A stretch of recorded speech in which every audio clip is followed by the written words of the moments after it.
And these niggas be faking. Now she's feeling outdated, but she met a real player that's gonna treat her like major. She's a lonely girl in a lonely world. What's up with it? Same day, just a different video. Just another video for Jordan Peterson. I just wanted to give y'all this video because this one, you feel me? I just feel like y'all should see it. You feel me? He's talking about did DNA come from space? I don't even know what he about to say in this video, honestly. But I just know it's going to be some good shit, so let's watch it together. You heard, man. Oh, hold up. Oh, wait. 1 second. Now let's watch the video together.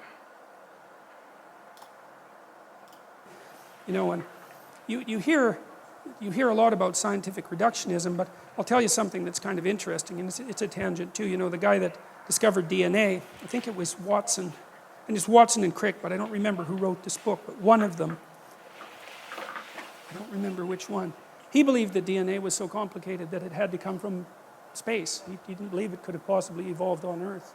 And so, like a lot of these people who are used as exemplars of scientific reductionism aren't like that at all when you actually read what they had to say, right? They were very aware of the limits of their own knowledge. And I mean, DNA is something really quite spectacularly remarkable. It's an eternal substance. It's been around for a very long time. It's an eternal substance. It's been around for a very long time. But I just wanted to say this, just to get this clear real quick. I did not go to college to study for none of this stuff. This is just my own research and research that other people have put out that like reputable sources, you know what I'm saying? Like people who, like known scientists, you know? So I got, you feel me? I just make sure I get my information from a source that I can trust. If I can't trust the source, then I just take the information and I take the information with a grain of salt, you feel me? Not as fact, I mean, the but idea as that a we understand possibility. it is a very stupid idea. And I would say that the same thing applies to the brain. Like we're scratching away at the surface of something we don't understand at all. And so it's quite interesting, I think, that, and maybe Michelangelo had enough gall to do that. It's certainly possible. I mean, he had enough gall to do dissections when the cost of that was death. You know, he had to rob corpses essentially to go and do it. So he wasn't, I would say, not particularly politically correct. So that's kind of interesting. And there's another representation of the same thing. And that's a funny one. I had to throw that in. I don't know how many of you know this, but there's this joke in the atheist community. I think it might have been started by Richard Dawkins, but that might be wrong. That it was just as reasonable to believe in the flying spaghetti monster as it was to believe in God. And that's Flying spaghetti monster, okay. By the way, and so that's that's called touched by his noodly appendage. Why are you reaching up to that thing like that? Anyways, it's not very sophisticated, but it is funny. So, and God blessed them, and God said to them,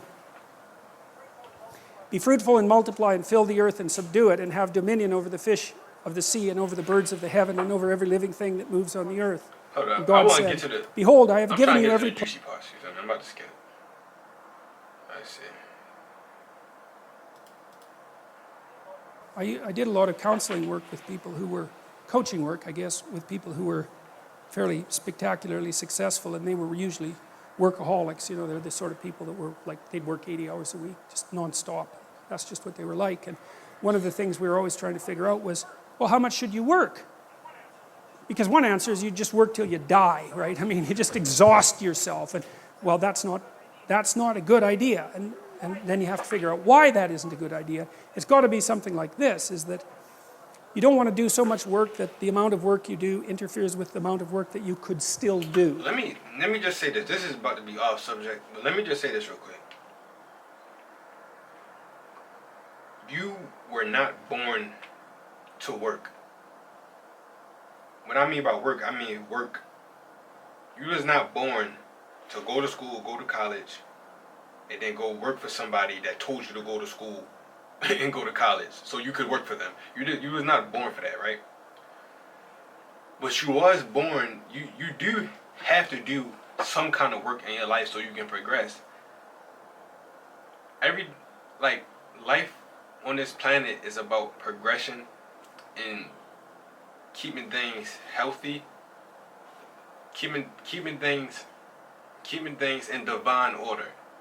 That's what life is about. Keeping things in divine order and progressing. That's what life is about. Working, going to school is all a distraction to get you from stop progressing within yourself, and you want to progress within this system that someone created.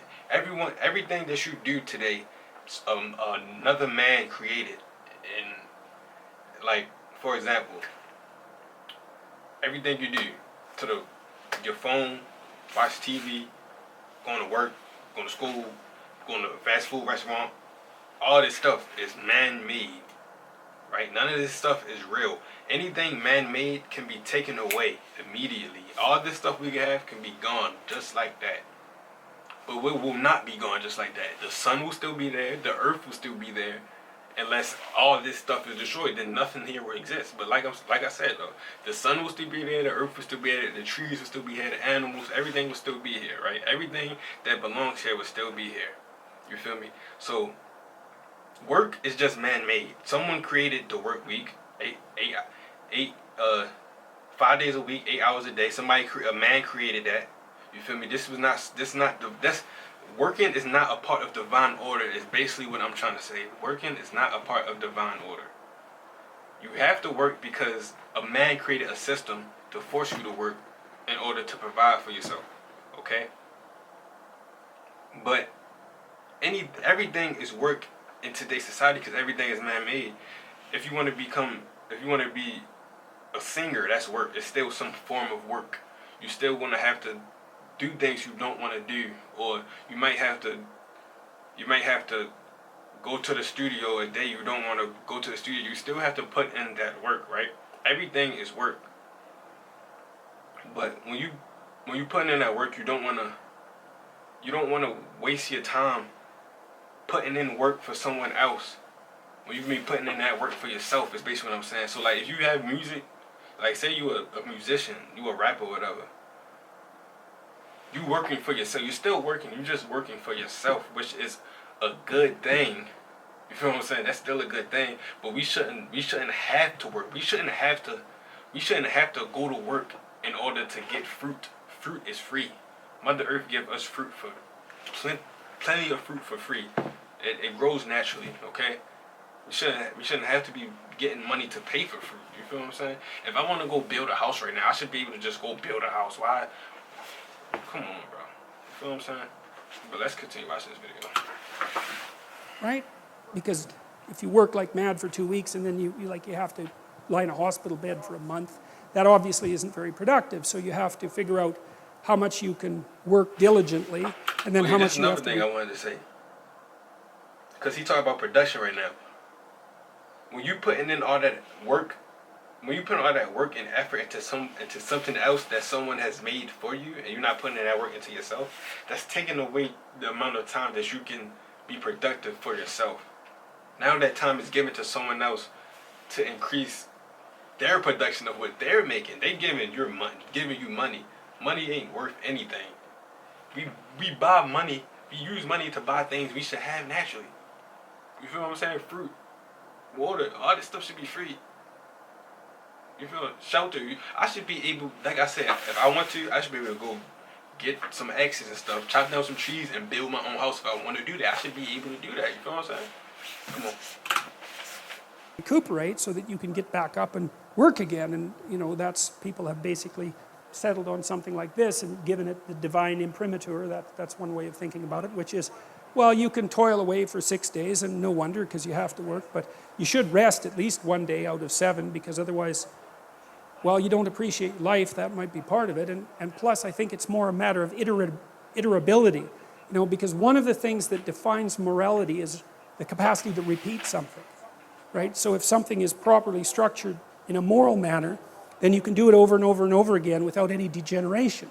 And so that's kind of like a relationship. If your relationship is negotiated, you can continue to negotiate it, and then you can have a relationship that lasts for a long time. You can do it today and next week and next month and next year. You can maintain it across time. And this, I would say, is the wisdom that's been garnered over God only knows what period of time, to say, well, look, I mean, even God needed to take a break and appreciate what was going on, and it's not such a bad thing for people to follow that pattern. And that's a good thing for modern people to know, because we seem to be, even though, you know, we're very wealthy by historical standards, our capacity to relax isn't exactly what it could be, and I think that's really hard on people. Alright, that's the end of that video, man. I'm coming at y'all with one more video today, man, so watch out.